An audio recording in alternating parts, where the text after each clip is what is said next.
Hello friends, welcome to my YouTube channel @maths. यहाँ देखिए हम आपको गणित की उलझनों से बाहर निकालते हैं। और यहाँ देखिए व्यंजकों को घटाना, यानी ये पूरा एक व्यंजक है, इसमें से इस वाले को घटाना है।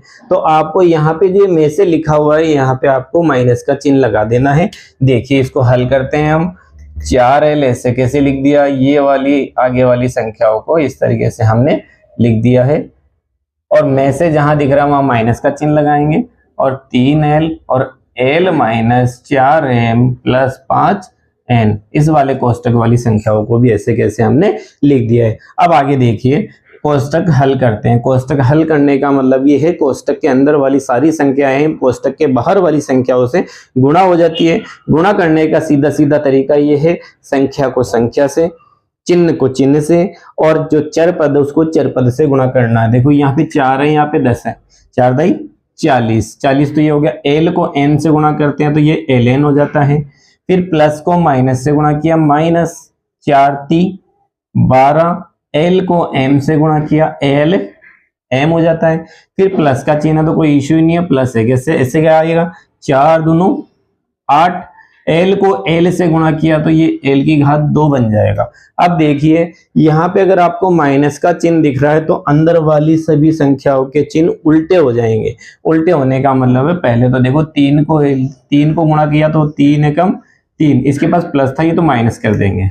और एल को एल से गुणा किया, एल की घात 2, -3 एल की घात 2, या माइनस है प्लस कर देना आपको, 3 चौक 12 कर देना। एल को एम से गुणा किया, एल एम कर दिया जाता है। फिर माइनस को प्लस से गुणा किया, -3 को 5 से गुणा किया, 3 पंजे 15, और एल को गुणा किया एन से तो एल एन। ये संख्याएं हमें मिल जाती हैं जब कोष्टक पूरा खुल चुका होता है, संख्याएं बाहर आ चुकी होती है। अब इसमें एक जैसी संख्याओं को हमें ढूंढना है।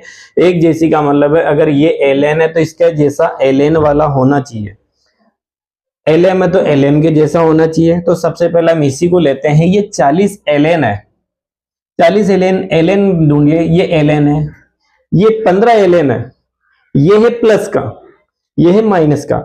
जब विपरीत चिन्ह होते हैं तो संख्याएं घट जाती है। तो 40 एल एन में से हमें 15 एल एन घटाने हैं, तो ये घटाया जाता है। तो 40 में से 15 गए तो ये 25 बचे, और किसके बचे हैं, एल एन के बचे हैं। और वो भी काहे के बचे, प्लस के, क्योंकि 40 जो ज्यादा संख्या थी उसके पास प्लस का चिन्ह था, तो ये एल एन इस तरीके से लिख दिया। इन दोनों का हल हमारे पास आ चुका है। इसके बाद एल एम, एल एम देखिए कोई है क्या, ये रहा। ये माइनस का 12 एल एम है और ये प्लस का 12 एल एम है, यानी सेम है बिल्कुल, और चिन्ह अलग अलग है। तो हमें पता है अलग अलग चिन्ह हो और समान संख्याएं हो तो वो कट जाती है। तो ये पूरी की पूरी इससे कट जाएगी। क्यों, क्योंकि चिन्ह अलग अलग है। अगर समान चिन्ह होते हैं हमें जोड़ देना था, अलग अलग चिन्ह तो हमें घटाना है। और 12 एल एम में से 12 एल एम ही घटते हैं तो 0 आता है, कुछ भी नहीं, तो ये तो हट गया। इसके बाद इसको देखते हैं हम, 8 एल की घात 2 - 3 एल की घात 2, ये दोनों ही एल की घात 2 है, तो ये दोनों सेम मान सकते हैं। सेम मानने का मतलब प्लस का चिन्ह है, माइनस का चिन्ह है, इसका मतलब विपरीत चिन्ह है। और विपरीत चिन्ह होने के कारण ये भी घटेगी, और बड़ी संख्या में से छोटी को घटाना है।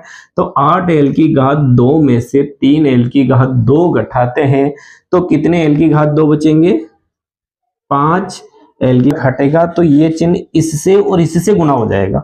इससे और इससे गुणा होने का मतलब सीधा सीधा ये तो हो जाएगा माइनस का 3a, और कोष्टक के अंदर की संख्याएं हैं a + b + c, ये हो जाएगा माइनस का प्लस, क्योंकि ये माइनस को माइनस से गुणा किया तो प्लस हो गया, और 2b, और यहाँ लिखा a - b + c, और ये कोष्टक बंद।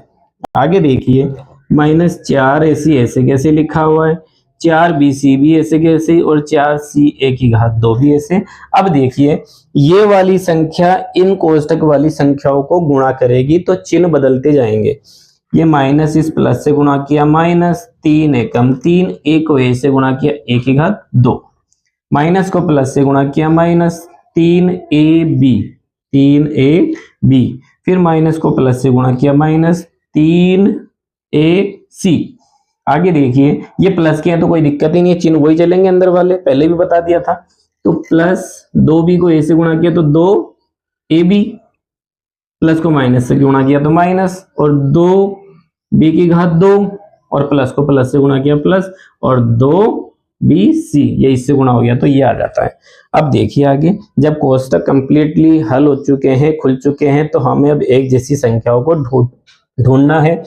AC का मतलब AC की जैसी ढूंढिए, इसमें ये रही, और कोई है? कोई भी नहीं है। ये देखिए, ये माइनस के 4 AC है और ये माइनस के 3 AC है, तो समान चिन्ह है तो जुड़ जाएगी संख्या और चिन्ह वही रहेगा। तो आपको पता है कि माइनस का चिन्ह रहेगा और 4 में 3 जुड़ जाते हैं तो 7 AC हो जाते हैं। ये वाली और ये वाली हमने हल कर ली है, इस पे निशान लगा लिया। BC की जैसा देखिए आप, ये रहा BC, और कोई है? कोई भी नहीं है। ये प्लस का 4 BC है और ये प्लस का 2 BC है, दोनों ही समान चिन्ह है, जुड़ जाएंगे। तो +4 में +2 जोड़ेंगे तो कितने BC हो जाएंगे? +6 BC। इसको भी हमने हल कर लिया है। आगे बढ़ते हैं। C की घात 2, इसका जैसा कोई है क्या? कोई भी नजर नहीं आ रहा, तो C की घात 2 +4 C की घात 2 ऐसे कैसे लिख लिया?